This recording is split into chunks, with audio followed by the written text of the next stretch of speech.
Shalom, shalom. Dans une précédente vidéo, nous avons vu que les adventistes n'étaient pas trinitaires à l'origine, ils étaient anti-trinitaires parce qu'ils venaient de ce qu'on appelle la Christian Connection. Mais nous devons comprendre que la Trinité telle qu'elle est comprise par l'Église chrétienne et l'Église adventiste est bibliquement trinitaire sans être conciliairement nicéenne.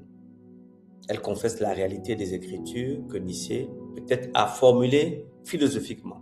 Analysons les arguments anti-trinitariens de certains frères adventistes contemporains. L'argument numéro 1. Le mot Trinité n'est pas dans la Bible. Évaluation. Vrai lexicalement, mais faux herméneutiquement. De nombreux concepts bibliques sont bibliques sans être lexicaux. Incarnation, c'est pas dans la Bible. Omniscience, c'est pas dans la Bible. Monothéisme, c'est pas dans la Bible. Exemple doctrinal conçu bibliquement. Baptiser le nom du Père, du Fils et du Saint-Esprit, Matthieu 28, verset 19. Nous voyons là un seul nom, trois sujets distincts, structure trinitaire. Argument numéro 2.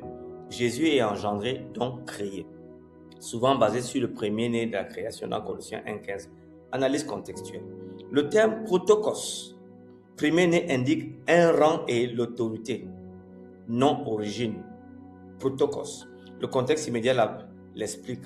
Car en lui ont été créées toutes les choses, tout a été créé par lui et pour lui. Colossiens 1,16. La question logique, c'est comment Christ pouvait-il faire partie de la création s'il a créé toutes choses? Comprenez? Autre texte.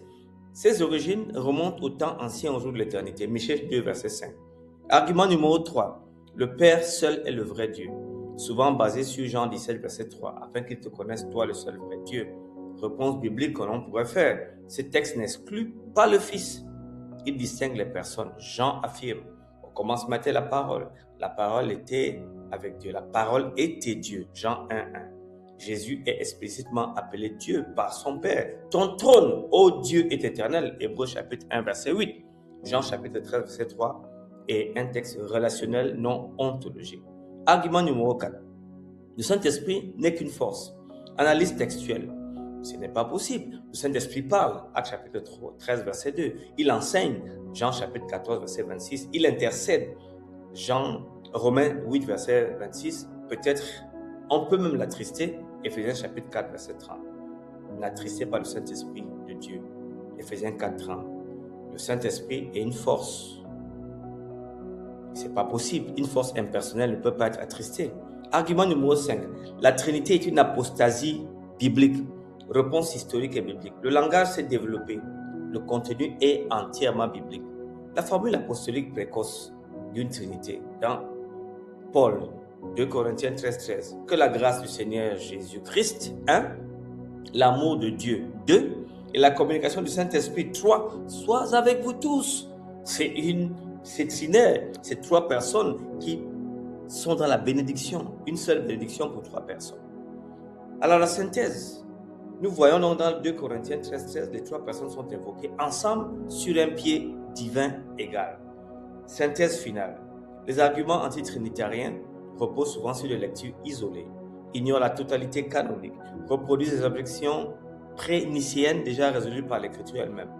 La Trinité, selon l'Église chrétienne et l'Église adventiste, est biblique, non philosophique, christocentrique, compatible avec la sola scriptura, la vérité présente également. Quand vous faites la comparaison entre la vérité telle qu'elle est comprise par la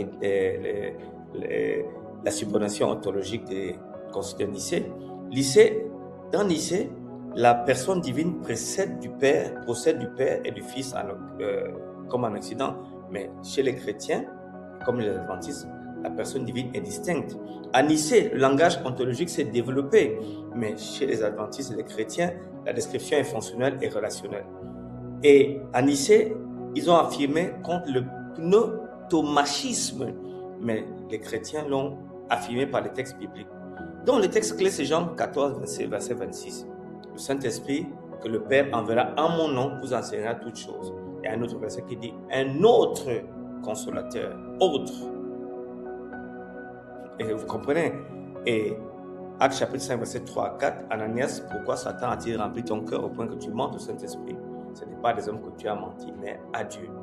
La conclusion comparative en Nicée et l'Église chrétienne et adventiste, c'est que la Trinité adventiste est bibliquement trinitaire sans être considérément nicéenne, elle confesse la réalité scripturaire que Nicée a formulée ou formalisée philosophiquement. Que le Seigneur vous bénisse et que ce podcast puisse vous aider à mieux comprendre des principes qui sont bibliquement démontrables sans autant être considérément rejetable. Que le Seigneur vous garde. Shalom, shalom. Amen.